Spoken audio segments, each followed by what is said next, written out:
শেষ পর্যন্ত কাতারের পাশে থাকবে ইরান, বললেন আয়াতুল্লাহ খমেনি। উস্কানি ছাড়াই কাতারের হৃদয়ে আঘাত করেছে ইসরায়েল। হামলার পাল্টা হিসেবে এখনও কার্যত কিছুই করতে পারেনি দোহা। জেনজির জোরে একের পর এক উপরে পড়েছে ক্ষমতার চেয়ার। বাংলাদেশ, শ্রীলঙ্কা, নেপালের পর কোন দেশ? চিন্তায় কেন ভারত, পাকিস্তান, চীন? ইসলাম ও ফিলিস্তিন বিরোধী বক্তব্য দিয়ে বন্দুক হামলায় নিহত ট্রাম্প মিত্র কার? মুসলিম বিদ্বেষেই কি তাকে হত্যা করার কারণ? প্রথমে বন্ধ, পরে উল্টা দিকে ঘুরছে পৃথিবীর কেন্দ্র।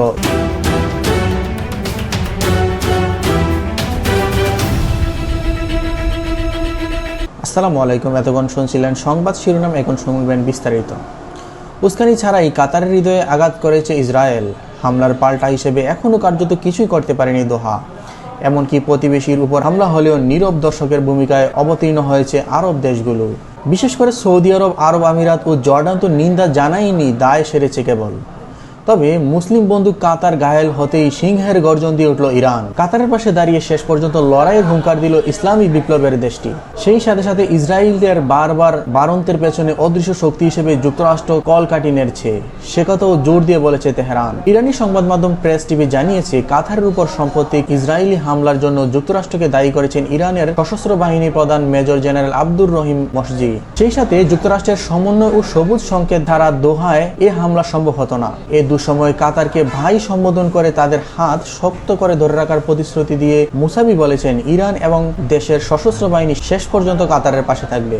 মঙ্গলবার কাতারের রাজধানী দোহায় হামলার সদর দপ্তরে বিমান হামলা চালায় বেনিয়ামিন নেতানিয়াহুর সেনারা। এ সময় গাজায় যুদ্ধবিরতির জন্য যুক্তরাষ্ট্রের দেয়া প্রস্তাব নিয়ে আলোচনায় বসেছিলেন ইসলামী আন্দোলনের নেতারা। ঠিক একই সময়ে এয়ার স্ট্রাইক অভিযান পরিচালনা করে দখলদার ইসরায়েল। তাদের লক্ষ্য ছিল হামাস নেতা খলিল আল হাইয়াকে শেষ করে দেওয়া। তবে সেই মিশনে তারা ব্যর্থ হয়েছে। এই হামলাকে সন্ত্রাসী ও অপরাধমূলক পদক্ষেপ বলে জানিয়ে নিন্দা করেছেন ইসলামী বিপ্লবের দেশ ইরান। সেই সাথে আরব ও মধ্যপ্রাচ্যে অস্থিতিশীলতা এবং উত্তেজনার কারণ হিসেবে ইসরায়েলকে দায়ী করে মুসাবি বলেছেন, ইসরায়েলের এই অগ্রাসনের পেছনে পশ্চিমা দেশগুলো, বিশেষ করে যুক্তরাষ্ট্রের অবিচল সমর্থন রয়েছে। এদিকে কাতারের অখণ্ড সমর্থনে প্রতিক্রিয়া দিয়েছে দোহা। কাতারের উপপ্রধানমন্ত্রী ও প্রতিরক্ষা মন্ত্রী সৌদি বিন আল থানি বলেছেন, শান্তি প্রতিষ্ঠার জন্য যখন সব পক্ষ বৈঠক ও আলোচনায় ছিল তখনই হামলা করে ইসরায়েল। এই হামলা কাপুরুষিত ও ছুরিকাঘাত বলে অভিহিত করেছেন তিনি। পাশাপাশি ইরানের সহায়তার জন্য কৃতজ্ঞতা প্রকাশ করে আল থানি বলেছেন, দুই দেশের মধ্যে শীঘ্রই বৈঠক হওয়া উচিত, যা একসঙ্গে কার্যকর পদক্ষেপ নেওয়া যায়। আগামী সপ্তাহের রোববার ও সোমবারে দোহায় আরব ইসলামিক সম্মেলন অনুষ্ঠিত হওয়ার কথা রয়েছে। এই বৈঠক থেকেই ইসরায়েলকে জবাব দেওয়ার মতো সিদ্ধান্ত আসতে পারে বলে জানিয়েছেন বিশ্লেষকরা। তবে ইসরায়েলের হামলার জবাবে কী ধরনের পদক্ষেপ নেবে দোহা, তা নিয়ে আছে এখনও যথেষ্ট ধোঁয়াশা। জেনজির জোরে দক্ষিণ এশিয়ার একের পর এক স্বৈরাচার দুর্নীতিবাজ সরকারের চেয়ার উপড়ে পড়ার পর সতর্ক হয়ে উঠেছে এই অঞ্চলের বাকি দেশগুলো, বিশেষ করে ভারত, পাকিস্তান ও চীন। শ্রীলঙ্কা, বাংলাদেশের পর নেপালের সরকার পতনের ঘটনা নাড়িয়ে দিয়েছে এই অঞ্চলের পুরনো রাজনৈতিক ধারাকে। চ্যালেঞ্জের মুখে ফেলে দিয়েছে ভয়ভীতি আর দাদাগিরি দেখিয়ে ক্ষমতা দখল করার। তবে কি জেনজি হয়ে উঠেছে ক্ষমতার পেছনের সবচেয়ে বড় শক্তি? তারাই কি ঠিক করবে কাদের হাতে থাকবে শাসনভার? কি বলছেন বিশ্লেষকরা?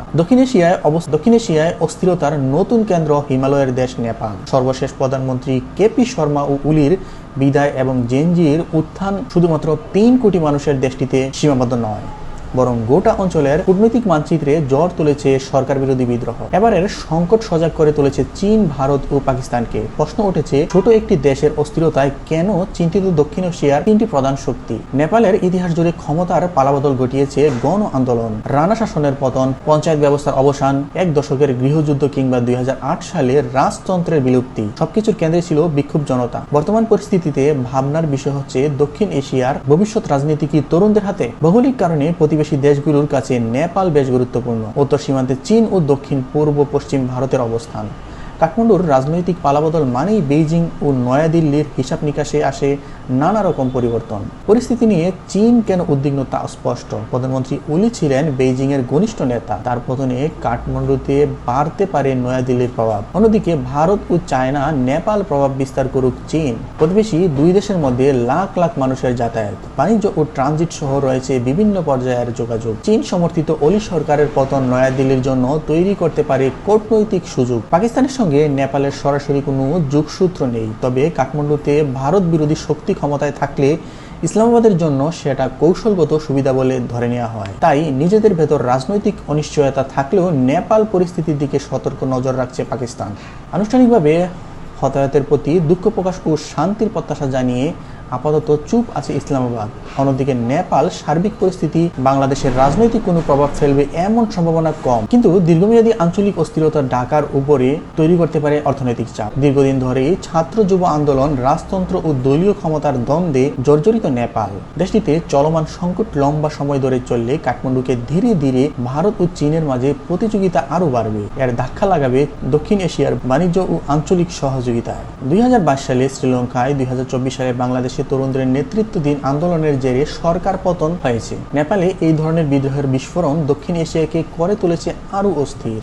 নেপালের সংকট শুধুমাত্র একটি দেশের চিন্তার কারণ নয়, বরং হিমালয়ের দেশটি দিচ্ছে দক্ষিণ এশিয়ার নতুন রাজনৈতিক বাস্তবতার পূর্ণবাস। তরুণ প্রজন্মের বেহিসাবি জাগরণ দ্রুত বদলে দিতে পারে দেশের অভ্যন্তরীণ পরিচিত ক্ষমতার অবকাঠামো। রাষ্ট্রের স্থিতিশীলতা এককভাবে এখন আর সরকারের উপর নির্ভর করে না, বরং এক্ষেত্রে জেনজি হয়ে উঠেছে বড় একটি নিয়ামক শক্তি। চীন, ভারত ও পাকিস্তানের রাজনৈতিক বিশ্লেষকরা বলেছেন, তরুণ প্রজন্ম এখন নিজেরাই বদলেছে আঞ্চলিক রাজনীতির ভবিষ্যৎ। এদিকে নেপালের অন্তর্বর্তীকালীন প্রধানমন্ত্রী হিসেবে শপথ নেওয়ার পরপরই পার্লামেন্ট ভেঙে দিয়ে আগামী বছরের 5 মার্চ নির্বাচনের তারিখ ঘোষণা করেছে দেশটির সাবেক বিচারপতি সুশীলা কার্কি। শুক্রবার অন্তর্বর্তীকালীন প্রধানমন্ত্রী হিসেবে সুশীলা কার্কির শপথ নেওয়ার কয়েক ঘন্টা পরই পার্লামেন্ট ভেঙে দেওয়ার ঘোষণা আসে। এর আগে দুর্নীতি বিরোধী সহিংস আন্দোলনের মুখে প্রধানমন্ত্রী কেপি শর্মা ওলির পদত্যাগের পর সব পক্ষ মিলে সুশীলা কার্কিকে প্রধানমন্ত্রী হিসেবে বেছে নেন। রাষ্ট্রপতি রামচন্দ্র পৌডেলের দপ্তর থেকে জানানো হয়, সেনাপ্রধান অশোক রাজ, শিখ দল ও আন্দোলনকারীদের সঙ্গে আলোচনার পর কার্কির নিয়োগ চূড়ান্ত হয়। আন্দোলনকারীরাই তাকে নেতৃত্বের জন্য প্রস্তাব দেন। সুশীলা কার্কি এর আগে 2016 থেকে 17 সালের মাঝামাঝি পর্যন্ত নেপালের প্রধান বিচারপতির দায়িত্ব পালন করেন। সততা, দুর্নীতি বিরোধী অবস্থান এবং দৃঢ়তার কারণে তিনি ব্যাপক পরিচিত।